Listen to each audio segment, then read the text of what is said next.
They laughed at the homeless veteran begging outside Al's Oasis diner, not realizing he'd once saved an entire platoon from certain death in the blood-soaked streets of Iraq.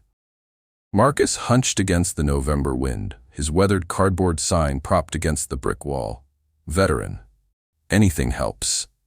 The harsh elements had carved deep lines into his face, making him appear much older than his 43 years. His gaze remained fixed on some distant point beyond the bustling sidewalk, as if seeing something no one else could. "Look at him pretending to be military," snickered a teenager in a Letterman jacket, nudging his friend as they approached the diner entrance. "Bet he's never even held a gun." "Get a job," his companion called out, just loud enough for Marcus to hear. An elderly woman clutched her designer purse tighter as she hurried past, her heels clicking rapidly on the pavement. A businessman in a tailored suit deliberately avoided eye contact, focusing intently on his smartphone screen. Inside Al's Oasis, the contrast couldn't be more stark. Warmth radiated from the kitchen, carrying the comforting aroma of fresh coffee and sizzling bacon. Conversations and laughter mingled with the clatter of silverware against plates. Life continued normally, separated from Marcus by just a pane of glass.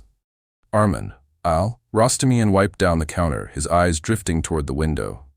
He'd built this diner from nothing after immigrating 20 years ago. A fair man with calloused hands and observant eyes, Al had watched Marcus take up his spot 3 weeks ago. "Poor guy's out there again," remarked Doris, a waitress balancing 3 plates of steaming pancakes. "Yeah," Al replied, his brow furrowing. Something about Marcus had been nagging at him. It wasn't just sympathy. Al had seen homeless people before. It was something in the way Marcus sat, back straight despite his circumstances, belongings arranged with military precision beside him. If you've ever wondered about the untold stories of veterans you pass on the street, hit like now and keep watching. That morning, Al noticed something that stopped him mid-motion. As a police car cruised by, Marcus's head snapped up, eyes scanning, body tensing, not with fear, but with the practiced alertness of someone trained to assess threats. His hand instinctively moved to his side, as if reaching for a weapon that wasn't there. In that brief moment, Al saw beyond the ragged clothes and unwashed face. He saw a soldier. The afternoon crowd had thinned when Al noticed 3 teenagers surrounding Marcus. The tallest one, the same Letterman jacket from earlier, kicked at Marcus's cup, scattering the few coins inside across the sidewalk. "What you gonna do about it, old man?" the teen taunted, his friends laughing as Marcus remained motionless, eyes downcast. When one of them reached for Marcus's worn backpack, Al moved without hesitation. He pushed through the door, the bell jingling sharply. "Hey!" Al's voice cut through the cold air. "That's enough. Move along before I call the police."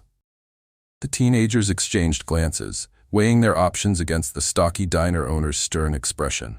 After a moment of posturing, they retreated, muttering obscenities. Al turned to Marcus, who was gathering his scattered coins with trembling hands. "Come around back," Al said, not waiting for a response. "Kitchen entrance." 10 minutes later, Marcus sat on an overturned milk crate behind the diner, clutching a steaming mug of coffee. Al placed a plate with a turkey sandwich and fries beside him. "On the house?" Al said. "Eat." As Marcus reached for the sandwich, his sleeve rode up, revealing a faded blue tattoo on his forearm. Al recognized the distinctive insignia of the 3rd Infantry Division, the Rock of the Marne. "You served with the 3rd ID?" Al asked casually. Marcus's head snapped up, surprise momentarily replacing the vacant look in his eyes. "Yes, sir," he replied automatically, his back straightening slightly. Al nodded, noting how Marcus had called him sir with the deference of military training, how his eyes had instinctively scanned the alley before sitting down, how he'd positioned himself with his back to the wall, facing the exit. The next morning, Al spotted Henderson at his usual table, a gruff, barrel-chested man with a military-precise haircut despite being retired for years. "That homeless man outside," Al said, refilling Henderson's coffee. "He's got a 3rd ID tattoo. Iraq, I think." Henderson's fork paused midway to his mouth. "What's his name?" "Marcus, that's all I know." Henderson's expression turned thoughtful. "I know people from that unit. Let me ask around." 3 days later, Henderson returned, his face unusually grave. He motioned Al to sit down. "You won't believe who's sitting outside your diner, Al," Henderson said, his voice low. That's Sergeant Marcus Daniels, and in 2005, during the Battle of Al-Fajr, he saved an entire platoon. Iraq, 2005. The sun blazed mercilessly over Anbar province, baking the dust into a fine powder that coated everything: weapons, vehicles, skin. Sergeant Marcus Daniels led his squad through narrow streets flanked by crumbling buildings, their senses heightened to every shadow, every doorway. "Keep tight," Marcus commanded, his voice low but carrying to his men. "Jenkins, watch that roofline." The air hung heavy with heat and tension. Sweat trickled down necks and backs beneath heavy body armor. Their Humvees crawled forward, the lead vehicle navigating around a suspiciously placed pile of rubble. The world exploded. An RPG streaked from a second-story window, slamming into the lead Humvee. The concussion wave hit like a physical blow, followed instantly by the rattling thunder of machine gun fire from multiple positions. "Contact left, contact right," voices shouted through radio static. Marcus registered it all in crystallized clarity. The gunner slumped over the .50 caliber, the wounded driver screaming, Lieutenant Peterson dragging himself from the passenger side, blood streaming from his leg. "Covering fire," Marcus bellowed, gesturing his team toward a low wall. "Miller, Diaz, get the lieutenant." Bullets kicked up dust inches from his boots as Marcus sprinted to the disabled Humvee. The acrid smell of burning metal and cordite filled his lungs. Without hesitation, he climbed up, pulled the fallen gunner clear, and took position behind the mounted .50 cal. The heavy machine gun bucked against his shoulder as he squeezed the trigger, sending a storm of lead toward the enemy positions. The weapon's roar drowned everything else, its vibration traveling through his bones. "Get the wounded out," Marcus shouted between bursts of fire. Through waves of heat distortion, he spotted insurgents attempting to flank from an alley. Grabbing fragmentation grenades from his vest, he lobbed them with precision born of countless drills. The explosion sent concrete and dust skyward. For 45 brutal minutes, Marcus held the position, exposing himself to constant fire. When ammunition ran low, he climbed down to retrieve more from a fallen comrade, took a bullet graze across his ribs, and climbed back up to continue fighting. By the time reinforcements arrived, Marcus had helped evacuate all wounded soldiers, including Lieutenant Peterson. The battle had cost 2 lives, but would have claimed many more without his actions. 3 months later, in a brief ceremony at base camp, Marcus received the Bronze Star with V Device for Valor. The official citation mentioned exceptional courage under fire, but many who witnessed his actions that day quietly noted he deserved the Silver Star. "The paperwork got lost in channels," Henderson explained to Al. "Higher-ups wanted to downplay how bad that ambush was. Politics." He slid a faded photograph across the table. Younger Marcus, standing tall in desert camo, receiving his medal. Comment below if you know a veteran whose sacrifice went unrecognized. Al looked through the diner window at the hunched figure outside. The contrast between the proud soldier in the photo and the broken man on the sidewalk stunned him into silence. For the first time, he truly saw Marcus, not as a homeless man, but as a hero whose country had forgotten him. "What happened to him after Iraq?" Al asked, still staring at the photo. Henderson sighed deeply. "The same thing that happens to too many who serve. The war followed him home." Marcus's return to civilian life started hopefully. A job at a construction company, an apartment in a decent neighborhood, a relationship with a woman he'd met at a friend's barbecue. But inside his mind, the war never ended. The nightmares came first. Violent awakenings, sheets soaked with sweat, the echo of explosions fading into darkness. Then the flashbacks during daylight. A car backfiring would transform a normal street into Anbar province, sending him diving for cover behind parked cars. His girlfriend couldn't understand why he'd suddenly go silent, staring at nothing, or why loud restaurants would make him agitated and hypervigilant. "You're not there anymore," she'd say. "You're safe now." But safety felt like an illusion. The construction job ended after Marcus lashed out at a coworker who surprised him from behind. 3 more jobs followed, each lasting shorter than the last. His concentration fractured, his temper unpredictable.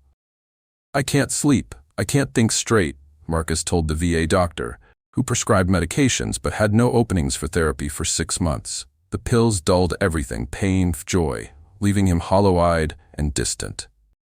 His relationship collapsed. Then, the rent check stopped. The eviction notice came as no surprise.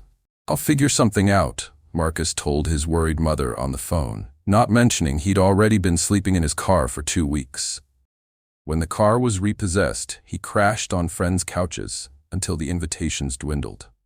Like nearly 40,000 other veterans on any given night in America, Marcus found himself without a home, despite having risked everything for his country. "The system fails them," Henderson explained. "Combat veterans make up less than 10% of the population, but over 15% of the homeless. PTSD, brain injuries, the struggle to translate military skills to civilian jobs, it's a perfect storm." For 3 years, Marcus existed in the shadows, invisible to the same society he had sworn to protect. Just another faceless statistic. The next morning, Al watched through the window as Marcus settled into his usual spot. He filled 2 coffee cups, walked outside, and approached directly. "Sergeant Marcus," Al said, extending a steaming cup, "I'd like to speak with you if you have a moment." Marcus looked up, startled at the use of his rank. His weathered face registered confusion, then wariness. "How do you know?" "A friend told me," Al said, sitting beside him on the bench. "About Al-Fajr, about what you did."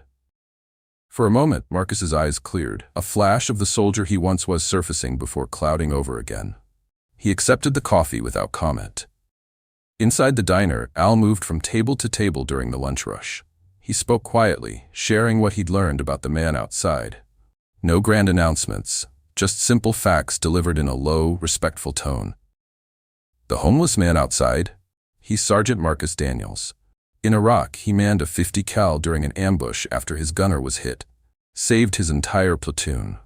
The effect rippled through the restaurant like a stone dropped in still water. Conversations faltered. Glances toward the window became longer, more thoughtful. Mrs. Keller, who always clutched her purse when passing Marcus, sat with her coffee untouched. "I had no idea," she murmured. "My son served in Afghanistan." The teenage boy in the Letterman jacket, Jason, a regular with his baseball teammates, approached Al's counter, face flushed. I said some things to him yesterday," he admitted, sliding a $20 bill across the counter. "Could you give him this? Or food or whatever?" "Why don't you give it to him yourself?" Al suggested. Jason nodded, gathering his courage before stepping outside. Later that evening, after the dinner rush, Al found Marcus still sitting in his spot. "I need help in the kitchen," Al said without preamble. "Dishwashing, food prep. Morning shift, 5 to 10. Pay's not great, but it's daily cash. Includes breakfast and lunch." Marcus studied Al's face, searching for pity or deceit. Finding neither, he slowly nodded. "I can work," he said, his voice rough from disuse. "I'm not looking for handouts." "Good," Al replied. "Neither am giving one. I need reliable help, that's all." A ghost of a smile crossed Marcus's face, perhaps the first in years. "Yes, sir, I can be reliable." Share this video if you believe no veteran should ever be homeless. The next morning at 4:45 a.m., Al unlocked the back door to find Marcus already waiting. His face had been washed, his hair combed back with water. He stood with shoulders squared, chin up, a shadow of military bearing emerging from beneath years of despair. Days turned into weeks. Marcus moved through the kitchen with quiet efficiency, scrubbing pots, chopping vegetables, mopping floors. He spoke little, but his work was impeccable, each task completed with military precision.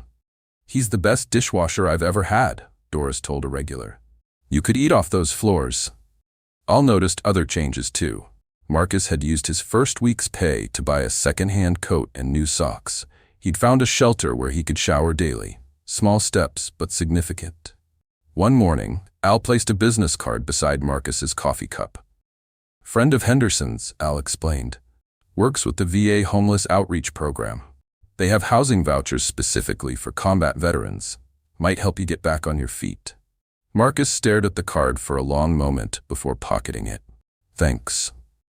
The following week, Al drove Marcus to a meeting of a local veterans support group. No pressure, just an introduction. "These guys understand what you've been through," he said. "They've walked in your boots." There was no overnight transformation, no dramatic movie moment where all problems vanished. PTSD doesn't disappear with a good job or a warm meal, but something fundamental had shifted. The diner's customers now greeted Marcus with respectful nods. Mrs. Keller brought in homemade cookies for the sergeant. Jason, the Letterman jacket teenager, stopped by the kitchen to apologize properly, man to man. "My grandfather was in Vietnam," he told Marcus. "I should have known better." 3 months after starting work, Marcus used his accumulated pay, combined with housing assistance from the VA program, to secure a small studio apartment. It wasn't much, just a room with a kitchenette and bathroom, but it was his. A door he could close, a place to belong.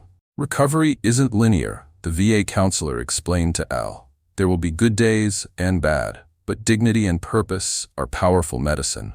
At the end of his shift, Marcus hung up his apron and headed toward the door. Al watched him go, noticing how he walked now, head up, shoulders back, steps purposeful. Not yet whole, but no longer broken. 6 months after that first cup of coffee, Al stood at his diner window, watching the morning crowd arrive. The spot where Marcus once sat was empty now. Not because Marcus was gone, but because he had moved forward, working full shifts, attending therapy, reconnecting with old friends from his unit. The battle Marcus fought on the streets of America proved just as difficult as the one in Iraq, but with a crucial difference. This time, he wasn't alone. All across the country, an estimated 37,000 veterans experience homelessness on any given night. Each carries invisible wounds, psychological scars that don't show on x-rays, memories that don't fade with time, guilt that doesn't diminish with distance. Yet, amid these sobering statistics, there is hope. Since 2010, veteran homelessness has decreased by nearly 50% through coordinated efforts, dedicated programs, and communities that refuse to look away. The story of Marcus reminds us that recognition is often the first step toward healing. Not grand gestures or temporary charity, but the simple acknowledgement of a person's humanity, history, and worth. Every veteran walking our streets once stood ready to give everything for their country. Their service didn't end when they removed their uniform. It merely transformed into a different kind of battle, one fought in silence and solitude. We pass them daily, in doorways, on benches, at traffic lights. We see their cardboard signs, but not their sacrifice. We notice their present circumstances, but remain blind to their honorable past. The debt we owe extends beyond parades and holidays. It demands we look beyond appearances, that we recognize the hero who might be hidden beneath hardship. Because no one who fought for their country should ever have to fight for recognition, respect, or a place to call home. Subscribe to Story by Liam for more powerful veteran stories that remind us of the debt we owe to those who served.